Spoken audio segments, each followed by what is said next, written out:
आप सबका buzzing stocks पे बहुत बहुत स्वागत है। आज मैं कुछ बताऊं उसके पहले मैं आपको अपने दो दोस्तों की स्क्रीन दिखाना चाहता हूं। तो चलिए पहले स्क्रीन्स देखते हैं।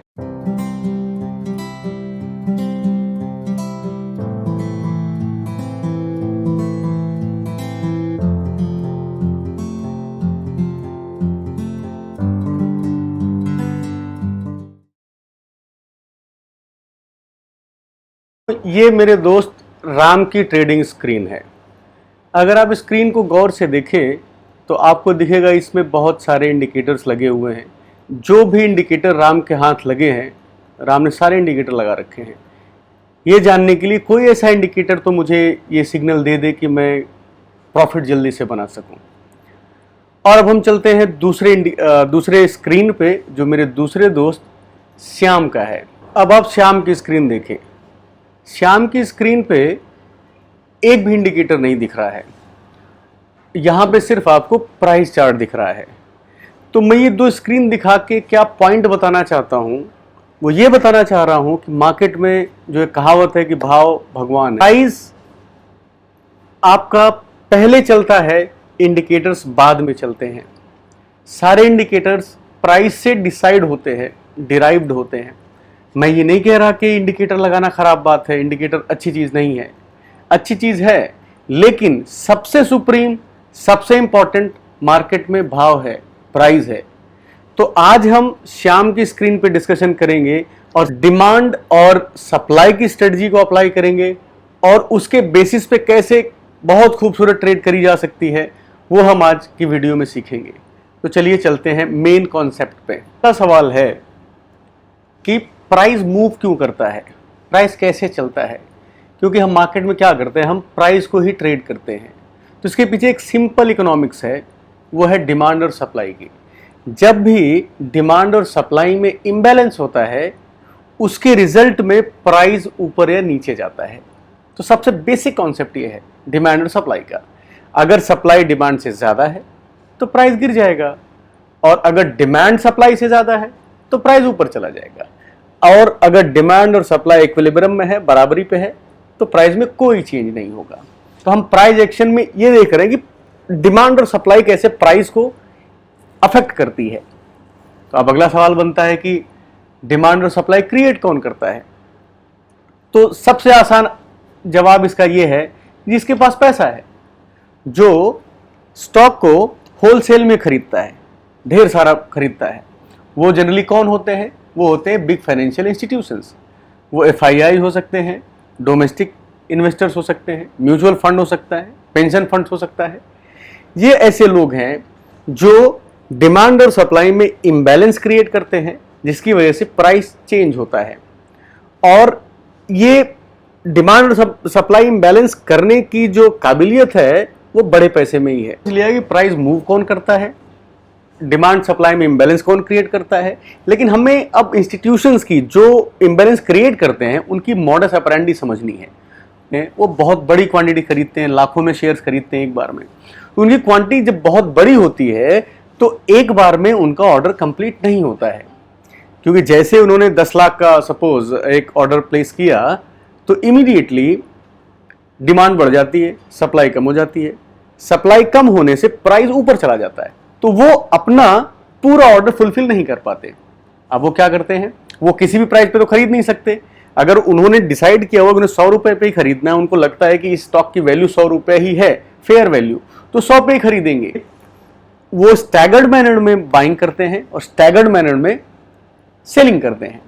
तो ये जो एक्टिविटी इंस्टीट्यूशंस की है ये चार्ट पे डिमांड और सप्लाई जोन क्रिएट करती है। तो अगर आपने देखा होगा ज्यादातर जो रिटेल ट्रेडर होते हैं वो बड़ी कैंडल देखते हैं, बस तुरंत उसके पीछे दौड़ लगा देते हैं और उसके बाद ऊपर के रेट में फंस जाते हैं जो सप्लाई जोन होता है इंस्टीट्यूशन का। और जब बिल्कुल नैरो रेंज कैंडल बनती है, छोटी कैंडल्स बनने लग जाती हैं, कोई प्राइस एक्शन नहीं होता है, तो रिटेल ट्रेडर बेच के निकल जाता है और उस टाइम पे रिटेल ट्रेडर से इंस्टीट्यूशन खरीद लेता है। चार्ट पे strong demand zone, supply zone को आइडेंटिफाई करें, ये वो जगह है जहां पे इंस्टीट्यूशन खरीदता है। रेमोरा फिश क्या करती है, वो शार्क के पीछे पीछे चलती है, शार्क के साथ अपने आप को अटैच कर लेती है। उससे होता क्या है कि उसको फ्री में खाना मिलता है और समंदर के जो दूसरे खतरनाक जानवर होते हैं उनसे वो बच जाता है।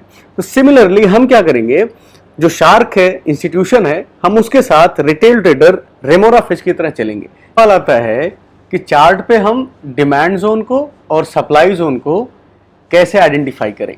दो तरह की कैंडल सर्च करनी है अपने चार्ट पे, एक बड़ी कैंडल और एक छोटी कैंडल। जो बड़ी कैंडल है उसको आप एक्साइटिंग कैंडल भी बोल सकते हैं, रैली कैंडल भी बोल सकते हैं। छोटी कैंडल को आप बोरिंग कैंडल या फिर बेस कैंडल भी बोल सकते हैं। ये सबसे इंपॉर्टेंट पार्ट है इस कॉन्सेप्ट का, जहां पे हम सप्लाई जोन फॉर्मेशन और डिमांड जोन का फॉर्मेशन सर्च करते हैं। तो डिमांड जोन का फॉर्मेशन हम वहां सर्च करेंगे जहां पे ट्रेंड तेजी का है, जो स्टॉक ट्रेंड में चल रहा है। तो पहला लॉजिक है इसका, रूल है rally base rally, drop base rally.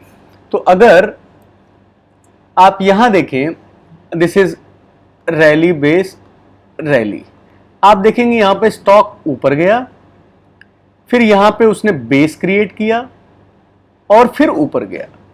तो हमें ऐसा फॉर्मेशन खोजना है जहां पे रैली हो रही है पहले, फिर बेस आ रहा है, फिर रैली हो रही है। ये हमारा डिमांड जोन बनता है। दूसरा है ड्रॉप बेस रैली, जहां पे स्टॉक पहले नीचे गिरता है, ऐसे नीचे गिरा है, फिर वो बेस बनाता है बेस कैंडल्स के साथ, फिर यहीं से एक एक्साइटिंग कैंडल आती है, ये आपकी रैली हो गई, ये आपका डिमांड जोन हो गया। सिमिलरली सप्लाई जोन में अब हम सर्च करेंगे रैली बेस ड्रॉप। अगर आप देखें यहां से रैली हुई, ये रैली हुई, फिर ये बेस बना, फिर ये सप्लाई हुई। तो जितनी बार स्टॉक इस रेंज में जाएगा वहां से सप्लाई आ जाएगी। सप्लाई जोन में दूसरा कॉन्सेप्ट है drop base drop. Stock continuous गिर रहा था, फिर उसने यहां पे कंसोलिडेशन किया, एक बेस कैंडल्स बनाई, उसके बाद फिर से ड्रॉप हुआ। तो आपको प्राइस एक्शन और डिमांड सप्लाई जोन में सिर्फ वही चार बातें देखनी है। तो अब हम आ गए हैं अपने टेक्निकल चार्ट पे, और हम यहाँ पे अभी सामने निफ्टी का चार्ट लगा हुआ है, हम यहाँ पे कोई और चार्ट लगाते हैं और डिमांड सप्लाई का रूल समझने की कोशिश करते हैं। So let's take any random stock. मेरे दिमाग, आज मैंने हैप्पीएस्ट माइंड ट्रेड किया था तो मुझे हैप्पीएस्ट माइंड दिमाग में आ रहा है। Let's check Happiest Mind. अब ये चार्ट आप देखें तो ये कंटिन्यूअस अप ट्रेंड में है, ये तेजी में है। तो हमें डिमांड या सप्लाई जोन बनाने के लिए, क्योंकि तेजी का स्टॉक है तो हमें डिमांड सर्च करनी है, डिमांड जोन कहां से इसमें तेजी आती है। तो हमें क्या करना होता है, अपने राइट साइड से यहां से हमें पीछे की तरफ जाना होता है और सबसे पहला एरिया जहां से एक्साइटिंग कैंडल आई हो, हमें वो लोकेशन सर्च करनी है। जैसे आप देखें, अगर मैं यहां से पीछे जाता हूं, इस लोकेशन पे जाता हूं, तो आपको देखिए यहां दो बेस कैंडल्स दिख रही हैं, छोटी बोरिंग कैंडल्स, और यहाँ पे उसके बाद एक एक्साइटिंग कैंडल आ रही है। तो यहाँ पे हम एक डिमांड जोन क्रिएट करेंगे वीक से लेके क्लोजिंग प्राइस तक। अब आप देखिए, जैसे ही ये प्राइस में क्या था, पहले rally base rally, rally base rally, then rally base drop. इस बड़ी कैंडल के बाद ये दोबारा से देखिए डिमांड जोन में आया हैप्पीएस्ट माइंड, और यहां से इस डिमांड जोन से there are high probability this is going to reverse, ये यहां से ऊपर की तरफ चला जाएगा। तो इसी तरह से आप पीछे भी डिमांड जोन ड्रॉ कर सकते हैं। आप और पीछे आएंगे तो आपको यहां दिखेगा exciting candle, these are boring, ये आपका डिमांड जोन है। थर्ड डिमांड जोन कहां दिख रहा है आपको, अगर आप देखें तो एक डिमांड जोन ये भी है, ये रहा। तो इस तरह से आप स्टॉक में डिमांड जोन क्रिएट कर सकते हैं जो ट्रेंडिंग है। तो आपको पता रहेगा कि जनरली वो कहां पे सपोर्ट लेके कहां से दोबारा से उसमें डिमांड आएगी। तो एक एग्जांपल हमने ये देखा। अब मैं आपको दूसरा एग्जांपल दिखाता हूं।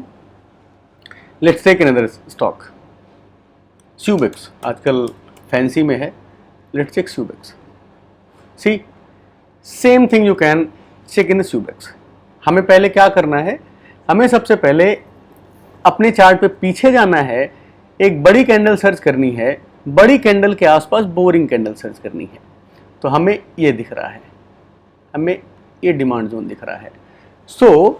क्योंकि डिमांड जोन क्यों कह रहा हूं ये, क्योंकि यहीं पे इंस्टीट्यूशन बाई कर रहा है इसको, और दोबारा जब प्राइस शूट कर गया, जब दोबारा प्राइस इस रेट के आसपास आएगा, देखिए इसके आसपास ही आया, इमीडिएटली बाइंग आ गई यहाँ पे। सिमिलरली आप और पीछे जा सकते हैं और देख सकते हैं, आप यहाँ देखिए, यहाँ से ये कैंडल आई, बाइंग आई उसके बाद। तो आप और पीछे देख सकते हैं, आपका ये डिमांड जोन है। तो सप्लाई जोन का देखते हैं, इसके लिए हम चेक करते हैं कोई भी स्टॉक जिसमें जो डाउन ट्रेंड में है। Let's take Yes Bank. Yes Bank अगर आप देखें तो क्लियरली ये डाउन ट्रेंड में है। डाउन ट्रेंड में है तो हमारा क्या इसके दो रूल है, rally base drop, drop base drop. यहां पे हम सप्लाई जोन क्रिएट करेंगे। Let's say this one supply zone. यहां पे क्या हुआ, ड्रॉप, यहां से आप देखें ड्रॉप बेस ड्रॉप, तो आपका सप्लाई जोन ये बन गया। आप देखिए यहां से ही शेयर नीचे गया, उसके बाद क्या हुआ, फिर रैली, यहां से फिर रैली लिया, फिर देखिए यहां पे ये छोटी बेस बनाया, ये बेस बनाया, फिर ड्रॉप, फिर रैली, फिर बेस, फिर ड्रॉप। तो आप देखें जितनी बार प्राइस डिमांड सप्लाई जोन पे आ रहा है उतनी बार वहीं से नीचे की तरफ जा रहा है।